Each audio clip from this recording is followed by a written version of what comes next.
தேசி மக்கள் தான் எனக்கு அடிமைப்பட்ட மக்கள், என அடிமைப்பட்ட மக்கள். அப்படி அடிமைப்பட்ட மக்களுக்காக எப்பேற்பட்ட கூலி தெரியுமா? கூலி அதிகமா தண்ணில வாரிய முறையா நான் புதுசா வேலை சேர்ந்தேன். என்னை போன்றவர்கள் யாருமே கொடுக்க முடியாது.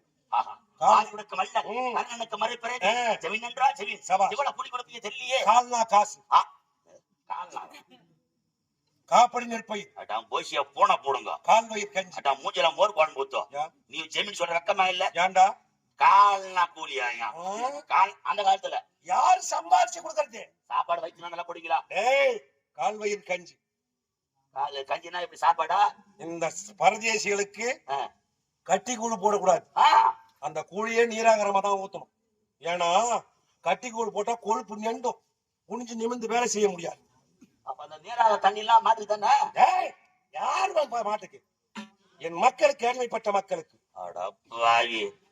சொல்ல இருந்த போதிலும் 1000 வேலைகளுக்கு சொந்தக்காரன் தான் என்று இருந்தாலும், இந்த மக்களை அடிமைப்படுத்தி வைத்திருந்த இருந்தாலும், என் மனைவி மருதேவி, மருதநாட்டு மன்னனாக திகழக்கூடிய, மருதநாட்டு மன்னனை மகளாக விளங்கக்கூடிய மருதேவியை மணமுடித்தேன்.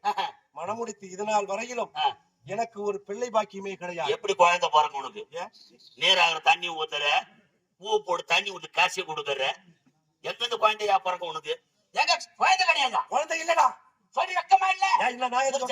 ஒரு ஆம்பளை சிங்கம் கல்யாணம் பண்ணி குழந்தை பிறக்கல என்று ஏன் கொஞ்சம் நேரம் டம் பூச்சி பாக்குறது? ஒரு கல்ல தூக்குறோம், அது டம் பூச்சாத்தான் மேல வரும். அது மாதிரி டம் பிடிக்கணும். எங்க இலையில புடிச்சு நீங்க சாம்பார் இருக்குது, மோர் இருக்குது, ரசம் இருக்குது, வறுத்த குழம்பு இருக்குது, மீன் குழம்பு இருக்குது, வறுத்த மீன் இருக்குது, வறுத்த முட்டை இருக்குது. சாம்பார் ரசத்துலாம் காய் ஒதுக்கிட்டார் ஜமீன். அம்மா அந்த வறுத்த மீனை வையுமா, அந்த வறுத்த முட்டை வையுமா, மீன் குழம்பு ஊத்துமா, நல்லா தோட்டி துண்டுபிட்டு வந்து என்ன போட்டு அடிச்சுங்கிற. சத்தியமா வச்சவங்களுக்கு தெரியும் யாருக்கு வச்சாங்க. இன்னைக்குதான் ஒரு புடி சாப்பிட்டாங்க. ஏங்க நம்ம என்ன வாரிமா போறோம்? நம்ம என்ன வாரிமா போறோம்? ஆமாடா, ஒரு கர்மம் கிடையாது, ஒண்ணுமே கிடையாது. மனிதர் வாழ்க்கையே ஒன்னாத்தான் வண்டி, உக்காந்துட்டா முண்டி. எந்த ஊர்ல எவன் நினைக்கிறான் பாவிங்கோ, இவனை அவனுக்கு எடுக்கலாமா, அவனை இவனுக்கு எடுக்கலாமா, ஊரை கடுத்து குட்டி சவர் ஆக்குறானுங்க. போறாம பொச்சிருப்பு அங்கலாப்பு, இவனை வைக்கலாமா, அவனை காலி பண்ணலாமா. மனச வாழ்க்கையே சும்மா மூச்சுதான். அந்த மூச்சு போட்டா ஒரு கர்மம் கிடையாது. என்ன பொறுத்தவரை இருக்கிற வாழ்க்கை ஜாலியா அனுபவிக்கணும். மாமன், மச்சான், அண்ணன், தம்பி, சித்தி, பெரியவன் வாழ்க்கை ஜாலியா அனுபவிக்கணும். நம்ம என்ன வாரிமா போறோம்? ஒண்ணுமே கிடையாது, ஒரு கர்மம் கிடையாது. இனிமே நம்ம எல்லாம் வந்து பிறக்கத்தான் போறோம், சாவ பொறுத்த ஒண்ணு இல்ல. எங்க வரணியா எது பாருங்க, இனிமே சாவ போறோம். சரி, இனிமே நம்ம சாவத்தான் போறோம், பிறக்க போறது ஒண்ணு இல்ல.